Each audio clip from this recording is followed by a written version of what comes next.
Hello friend, मैं मही स्वागत करती हूँ हमारे चैनल पीएडी वाली साहित्य अकेडमी में। फ्रेंड्स, हम एमसीक्यू कर रहे हैं जिसमें हमारा आज का टॉपिक जो है वो हम टॉपिक वाइज एमसीक्यू करेंगे और देखेंगे इसमें आधुनिक काल के अंतर्गत भारतेंदु युग को। ठीक है, तो देखते हैं। इसमें मैं व्याख्या सहित आप लोगों के साथ शेयर करूँगी, आप लोग के एग्ज़ाम के लिए बहुत यूजफुल रहेंगे। ठीक है, तो देखते हैं। यहाँ सबसे पहला क्वेश्चन हमारा क्या है, थोड़ा सा और जूम कर लो फ्रेंड्स ताकि आप लोग को ज़्यादा अच्छे से दिखे। यहाँ पे है कि आधुनिक ज्ञान, विज्ञान और टेक्नोलॉजी के फलस्वरूप मानवीय परिस्थितियों का नया सृजनात्मक साहित्य की आधुनिकता कहलाती है। यह जिस साहित्य में आस्था के स्थान पर तर्क और भक्ति के स्थान पर ज्ञान का प्रयोग कर मानवीय चित्त वृत्तियों को साहित्य का विषय बनाया, वे आधुनिकता कहलाता है। ये बताना है कि ये कथन किसका है। तो ये यहाँ पे ऑप्शन है रामविलास शर्मा, रामचंद्र शुक्ल, रामस्वरूप चतुर्वेदी, इनमें से कोई नहीं। तो इसका आंसर क्या होगा फ्रेंड्स? इसका आंसर होगा कि राम कुमार वर्मा। इसका आंसर होगा राम कुमार वर्मा। नेक्स्ट देखते हैं क्वेश्चन, इसकी व्याख्या पहले देख लेते हैं। आचार्य रामचंद्र शुक्ल ने क्या कहा है? आधुनिक काल को गद्य काल की संज्ञा दी है। रामस्वरूप चतुर्वेदी ने पुनर्जागरण, दो जातियों की संस्कृतियों की टकराहट से उत्पन्न रचनात्मक ऊर्जा है। आधुनिक काल के बारे में ये कथन किसका है? यहाँ पे दे देगा तो ये किसका है? रामस्वरूप चतुर्वेदी जी का है। ठीक है, नेक्स्ट बिंदु में कुछ इंपॉर्टेंट है, देखते भारतेंदु हरिश्चंद्र को आधुनिक और पुनर्जागरण का पितामह कहा जाता है। ठीक है, दूसरा क्वेश्चन देखेंगे, निम्नलिखित में से कौन सा भारतेंदु युग की प्रवृत्ति में सम्मिलित नहीं है? देश प्रेम की व्यंजना, हास्य मनोरंजन, सामाजिक चेतना और जन काव्य रूप में ब्रज भाषा का प्रयोग। तो इसमें से कौन सा सही होगा? तो यहाँ पे ऑप्शन जो हमारा बी दिया गया है फ्रेंड्स, यहाँ पे 2 नंबर में क्या दिया गया है? हास्य मनोरंजन नहीं है, हास्य व्यंग्य होना चाहिए। ठीक है, इसकी हम व्याख्या यहाँ देख लेते हैं। मतलब कि भारतेंदु युग की क्या अन्य प्रमुख विशेषता रहेंगे? तो इसमें हास्य मनोरंजन नहीं होगा, होगा क्या? हास्य व्यंग्य होगा।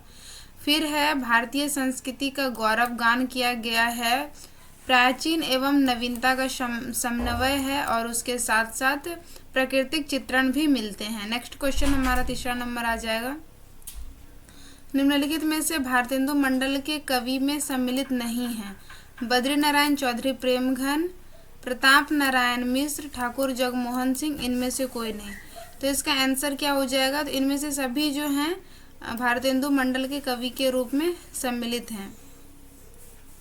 इसकी हम थोड़ी सी व्याख्या देखेंगे जिसमें कि भारतेंदु मंडल के कवि का जन्म क्रम अनुसार से कि भारतेंदु का समय आता है 1850 से 1885, यानी कि इनका ये जन्म और यहाँ पे उनका निधन दिया गया है, इस बीच में इनका समय रहा है। फिर बद्री नारायण चौधरी प्रेमघन को देखेंगे 1855 से 1923। प्रताप नारायण मिश्र की बात करेंगे तो इसका समय 1857 से 1999। ठाकुर जगमोहन 1857 से 1899 इनका आ जाता है। अंबिका दत्त व्यास की बात करेंगे तो 1858 से 1900। राधा कृष्ण दास की बात करेंगे, इसका 1865 से 1907। तो ये मैंने कुछ रखे हैं भारतेंदु मंडल के प्रमुख कवि। उसके बाद हमारा आता है, नाश्ता ला दिए आपका।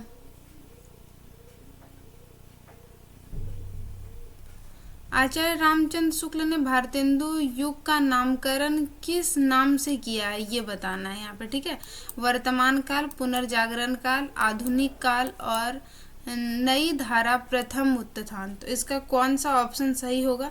तो आप लोग को पता है कि दोहरी प्रवृत्ति जो निभाई थी वो आचार्य रामचंद्र शुक्ल ने हिंदी साहित्य के अपने इतिहास में, तो इसका हो जाएगा नई धारा, प्रथम उत्थान। इसकी थोड़ी सी व्याख्या देख लेते हैं। आचार्य रामचंद्र शुक्ल ने भारतेंदु युग का नाम गद्य काल और नई धारा का प्रथम उत्थान, इसका समय 1868 से 1893 ईस्वी यानी कि इस नाम से अभिहित किया। उनका यहाँ पे मैंने समय भी दे दिया है। ठीक है, अब देखते हैं कुछ विद्वान हैं जो क्या आधुनिक काल के क्या नाम और क्या समय बताते हैं। तो मिश्र बंधु जो हैं ये यहाँ पे समय दिया, इन्होंने वर्तमान काल कहा। डॉक्टर नागेंद्र ने, इसका यहाँ समय है, इन्होंने पुनर्जागरण काल कहा। राम कुमार वर्मा ने, इनका ये समय रहा, अलग अलग माना है। और आधुनिक काल इन्होंने नाम दिया है। ठीक है, अगर आप बोलिएगा कि मेन रूप से क्या माना जाता है तो भारतेंदु के समय से ही माना जाता है। भारतेंदु का समय है ना 1850 से 1883, तो वहीं से उनका ज़्यादातर माना जाता है। खैर ये अलग अलग विद्वानों के ये मत हैं कि इन्होंने कहाँ से कहाँ तक माना है। ठीक है, हम नेक्स्ट क्वेश्चन देखेंगे 5वां नंबर। भारतेंदु हरिश्चंद्र की कुल रचनाओं की संख्या कितनी है ये बताना है। तो ऑप्शन 1 है यहाँ पे 150, ऑप्शन 2 है 175, ऑप्शन 3 है 205 और ऑप्शन 4 है 300। तो आप लोग को पता है कि इसकी संख्या कितनी है, 175 है। और आप लोग को पता है 300 जो है ये प्रेमचंद की कहानी आती है। ठीक है, इसको भी थोड़ा सा देख लीजिएगा एक बार। और ये मानसरोवर में संकलित मतलब संग्रह में रहता है। इनकी कहानियों का संकलन है। किनकी कहानियों का? प्रेमचंद की कहानियों का। ठीक है, इसका सही आंसर जो हो जाएगा ऑप्शन नंबर 2 आ जाएगा। ठीक है, देखते हैं थोड़ा सा इनकी प्रमुख रचना कौन कौन सी आती है। भक्ति सर्वस्व, वैशाख, महात्म्य और प्रेमाश्रुवर्ण, जैन कुतूहल, प्रेम तरंग, प्रेम फुलवारी, यानी कि सिर्फ प्रेम टाइप से इनकी बहुत सारे रचना है। उत्तरार्ध भक्तमाल, एक तो भक्तमाल हमारी बहुत पहले ही हिंदी साहित्य में लिखी गई शुरुआती दौर में ही, इनका रचना है एक उत्तरार्ध भक्तमाल। होली, विनय, प्रेम पचासा, देवी, छदम लीला, दान लीला, संस्कृत लावनी, विजय, विजयनी, वैजंती, ये सेना के युद्ध पे लिखी गई थी। फूलों का गुच्छा जयनी पर लिखी गई थी, विजयनी। ठीक है, और फूलों का गुच्छा खड़ी बोली में लिखी गई रचना है। तन्मय लीला, रानी छदम लीला और विजयवल्ली, भारत भिक्षा। मैंने यहाँ पे कुछ इम्पॉर्टेंट लिए हैं और आप लोग यहाँ से सरस्वती गोविंद पांडे से वहाँ से भी देख लीजिएगा, वो भी बहुत से एफिशिएंट है। ठीक है, पढ़ने के लिए। नेक्स्ट क्वेश्चन है हमारा कि निम्नलिखित में से भारतेंदु हरिश्चंद्र का संबंध किस पत्रिका से नहीं, ये बताना है। कवि वचन सुधा, हरिश्चंद्र मैगजीन, बाल बंधु और बाला बोधनी। इसका कौन सा आप लोग को समझ में आ गया होगा कि बाल बंधु किसी की पत्रिका नहीं है। ठीक है, तो देखते हैं इनकी कौन कौन सी पत्रिका क्या ये रहा है प्रकाशित का समय। तो कवि वचन सुधा 1868 में काशी से प्रकाशित हुई थी और हरिश्चंद्र मैगजीन 1873 ईस्वी में। इसी का 1874 में हरिश्चंद्र चंद्रिका नाम हो गया था, हरिश्चंद्र मैगजीन का ही। ठीक है, फिर बाला बोधनी जो है 1874 ईस्वी में काशी से, ये स्त्री विषयक प्रथम पत्र था, यानी कि इसमें महिलाओं के लिए विशेष रूप से लिखे जाते थे। ठीक है, देन हम देखेंगे यहाँ पे 7वां नंबर क्वेश्चन है। भारतेंदु की पंक्तियों में नहीं है, कौन से नहीं है बताना। हाय हवे भारत भुव भारी, सबही विधि सो भही दुखारी। फिर है सभा में दोस्तों बंदर की आदमी। तो यहाँ पे कौन सा सही है बताना है आप लोग को। है उर्दू है कहाँ सिधारी हाय है। ठीक है, रोबहू सब मिलके आबहू भारत भाई, ये तो पता है सबको कि ये तो इनका है ही। कौन सा नहीं है यहाँ पे थोड़ा सा ध्यान दें, आदमी नहीं था वहाँ पे। ये जो यहाँ पे दिया है ऑप्शन नंबर 2, सभा में दोस्तों बंदर की आदाम है, आदमी नहीं होगा, आदाम है यहाँ पे होगा, तब ये हमारा सही हो जाएगा। ठीक है, अब इसको देखने के लिए भी मैंने यहाँ पे सरस्वती गोविंद पांडे से ही ये पंक्तियाँ रखी हुई है, उनको देख लीजिएगा। ठीक है, वहाँ से और भी सारे में, क्योंकि मैंने इसकी यहाँ पे व्याख्या नहीं रखी और सारी पंक्तियाँ। नेक्स्ट हमारा क्वेश्चन है निम्नलिखित में से किस विद्वान ने भारतेंदु की भाषा को हरिश्चंद्रीय हिंदी कहा और भारतेंदु को सिद्ध वाणी का सरल सहृदय कवि कहा है। नंदुलारे वाजपेयी, रामचंद्र शुक्ल, रामविलास शर्मा, इनमें से कोई नहीं। इसका हो जाएगा आंसर हमारा क्या, आचार्य रामचंद्र शुक्ल ने कहा है। ठीक है, अब इनकी थोड़ी सी हम व्याख्या देख लेते हैं क्या कुछ है। नंदुलारे वाजपेयी भारतेंदु के बारे में क्या कहते हैं, इनको देखते हैं।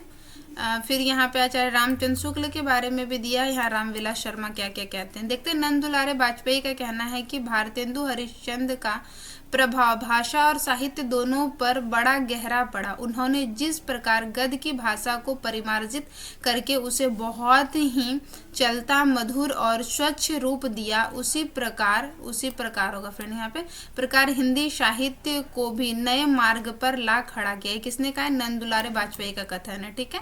आचार्य रामचंद्र शुक्ल फिर दूसरा कथन है, एक तो मैंने यहाँ ऊपर बता ही दिया है, यहाँ पे ये दूसरा इनका ही कोटेशन है, ये इनके हिंदी साहित्य के इतिहास में है, आचार्य रामचंद्र शुक्ल की पुस्तक से है कि भारतेंदु ने हिंदी साहित्य को एक नए मार्ग पर खड़ा किया। वे नए साहित्य के नए युग के प्रवर्तक थे। रामविलास शर्मा का फिर कहना है, भारतेंदु युग का साहित्य व्यापक रूप से गदर से प्रभावित है। ठीक है। नेक्स्ट हमारा क्वेश्चन 9वां नंबर हो जाएगा। प्रेमघन सर्वस्व नामक काव्य कृति का संकलन किस कवि ने किया, ये बताना है। भारतेंदु हरिश्चंद्र, प्रताप नारायण मिश्र, राधा कृष्ण दास, इनमें से कोई नहीं। तो ये किसका हो जाएगा हमारा, ये प्रेम, इनमें से कोई नहीं होगा, क्योंकि ये प्रेमघन सर्वस्व जो है ये प्रेमघन, बद्रीनारायण प्रेमघन की रचना से लिए गए हैं। ठीक है। अब देखते हैं प्रेमघन की क्या कुछ प्रमुख ये आ जाते हैं। प्रेमघन सर्वस्व नामक काव्य कृतियों का संकलन जो है प्रेमघन का है संकलन। ठीक है।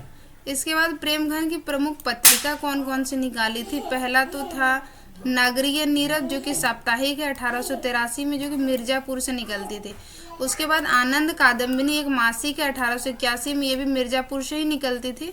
इनके ये जो अन्य इनकी महत्वपूर्ण बातों में आते हैं कि अब्र नाम से इन्होंने उर्दू में कविताएं लिखी थी। ठीक है। तो जैसे कि हर रचनाकार अपनी अपनी एक अलग अलग नाम से रचनाएं करते थे, उसी तरह प्रेमघन जी अब्र नाम से भी अपनी रचनाएं करते थे। इनकी प्रमुख रचनाओं में आएंगे जीर्ण जनपद, आनंद, अरुणोदय, हार्दिक, हर्षदर्श, मयंक, महिमा, अलौकिक लीला, वर्षा बिंदु, लालित्य लहरी, विजय चंद पंचक, सूर्य स्रोत, ये जो है इनकी प्रमुख रचनाओं में आते हैं। उसके बाद आता है कि निम्नलिखित में से कौन सी देवयानी, पानी गिर रहा है शायद बाहर, निम्नलिखित में से देवयानी किस कवि की रचना है, ये बताना है। ठाकुर जगमोहन सिंह, प्रताप नारायण मिश्र और बद्री नारायण चौधरी। प्रेमघन भारतेंदु हरिश्चंद्र, तो ये किसकी रचना है? तो ये ठाकुर जगमोहन की रचना है। ठीक है। अब इसी में होगा कि प्रमुख रचनाओं में और इनकी कौन सी है। प्रेम संपत्ति लता, श्यामा लता, श्यामा सरोजनी, देवयानी, ये इनकी क्या है? प्रमुख रचनाओं में आती है। ठीक है। अब यहाँ पे देखेंगे प्रताप नारायण मिश्र की, ये ठाकुर जगमोहन की प्रमुख रचनाएं थी, और यहाँ पे है प्रताप नारायण मिश्र की प्रमुख रचनाएं। प्रेम पुष्पावली, मन की लहर, लोकोक्ति शतक, त्रिपन्यासम, श्रृंगार विलास और हर गंगा, ये इसकी आ जाती है। मैंने भारतेंदु युग से संबंधित कुल 10 क्वेश्चंस को यहाँ पे रखने की कोशिश किया था, और इसके साथ साथ मैंने इसमें इनकी पूरी व्याख्या को बताने का कोशिश किया है, और ये सारे बहुत इंपॉर्टेंट, अगर ये सारे क्वेश्चंस आपसे बन जाते हैं तो ये बहुत ही आसान क्वेश्चंस हैं। अगर ये सारे क्वेश्चंस नहीं बनते हैं तो मतलब और भी बहुत ज़्यादा पढ़ने की ज़रूरत है। आई होप ये वीडियो आपके एग्ज़ाम के लिए यूज़फुल रहेंगे। मिलते हैं किसी नेक्स्ट वीडियो में, तब तक के लिए थैंक यू सो मच।